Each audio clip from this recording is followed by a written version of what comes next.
yesterday, so I'm still like, oh, it's so fun. Like, I want to wear every single thing that like coral. I want to match all of my wardrobe to it. I love it so much. But Star-Crossed is about a girl who lives on a very small island in Massachusetts called Nantucket. It's a really small place. I'm from Massachusetts, and I grew up in a small town. And she's strange. There's something really, really wrong with her. She knows there's something really strange about her, and she's done a really good job of covering her weirdness up for a long time. And she's very tall and a very striking-looking woman, and she does a very good job of hiding herself. So what I'm going to read is, this part that I'm going to read is another very strange thing that happens to her, and this is when Helen kind of stops hiding. This is the moment when she realizes, like, I've done something that I will no longer be the same person that could hide in Nantucket anymore. So where we're at, she's been feeling strange for the past few days. There's this new family in town, and every time she hears one of their names, it kind of ticks her off a little bit, and she has no idea why. They bug her. She doesn't like this new family, and she doesn't know why. And she's wandering around the school right now, kind of skipping class with her best friend Claire, because she was sick, and then she's like, oh God, I so need something to eat. Maybe it's low blood sugar or whatever. So she and Claire are basically skipping class and wandering around school. Okay. Helen felt so giddy after playing hooky on a Hergy Hall Pass and eating raw sugar on an empty stomach that she couldn't even remember what class she was supposed to be going to.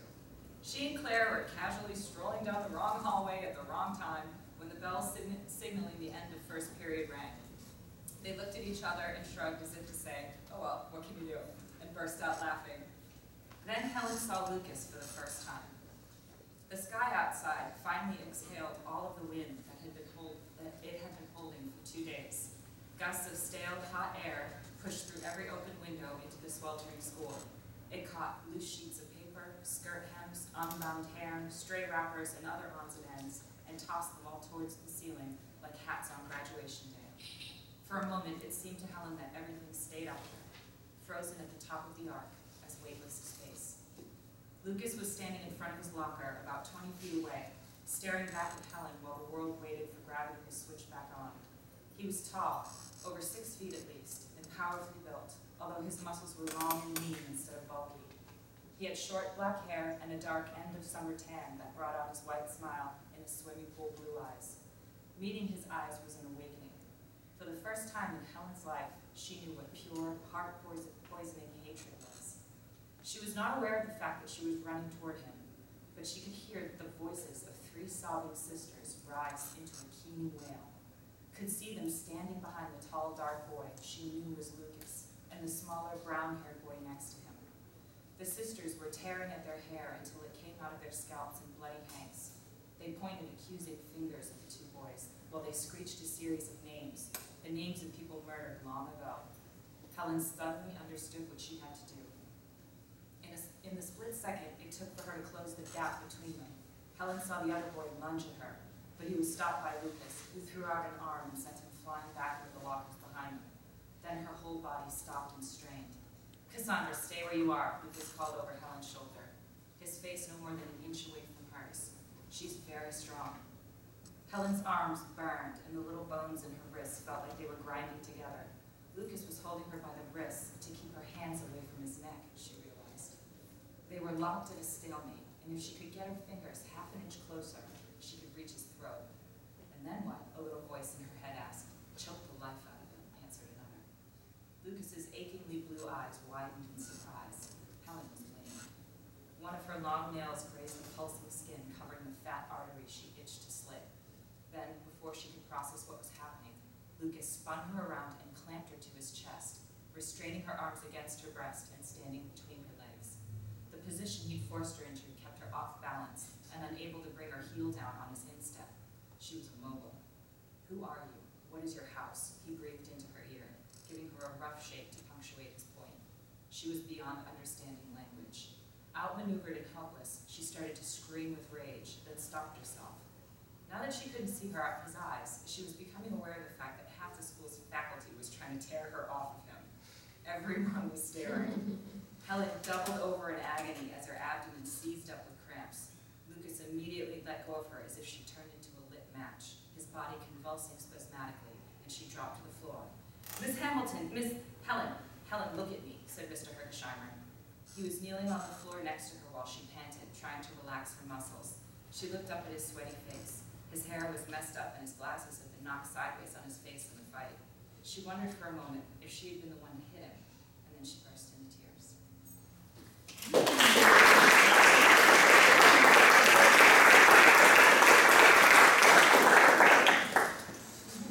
I always love listening to authors read because you get something totally different when you hear it.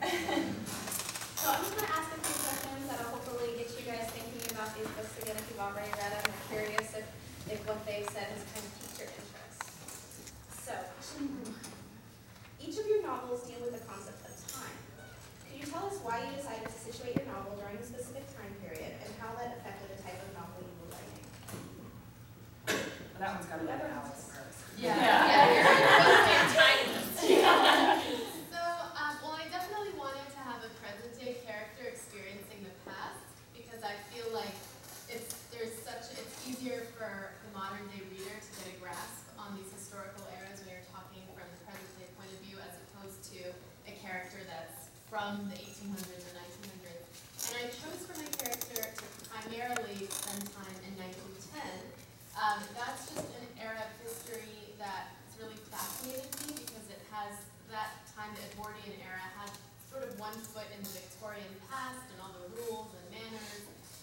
But then at the same time, it was starting to kind of crawl towards the modern world. Like there were now phones and cars, the Fords were coming out, and life was just changing. And that's actually the time period a little bit later in Downton Abbey, but it's just in such a sort of cool era because you've got the glamorous past, but you also have a little bit more familiarity to it too. So, and then later in the book, she goes to the 20s and 40s, and these are all eras that just had inspired me for years. So with 13 Reasons Why is set now, but The Future of Us is set in 1996. And just a brief, since I didn't read from that, what that one's basically about is two teens in 1996 go online and stumble upon this website that hasn't been invented yet called Facebook. And they can basically see 15 years into their future and see who they marry, their careers and their status updates, and see whether they have a happy or unhappy future, and they can make changes today, go back online and see what those changes have rippled into.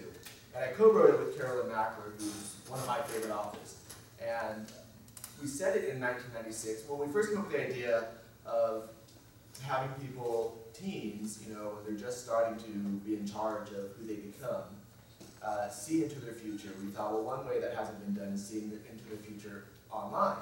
And we thought it would be much more interesting if it was kind of the start of home computers and nobody had heard of social networking at that time.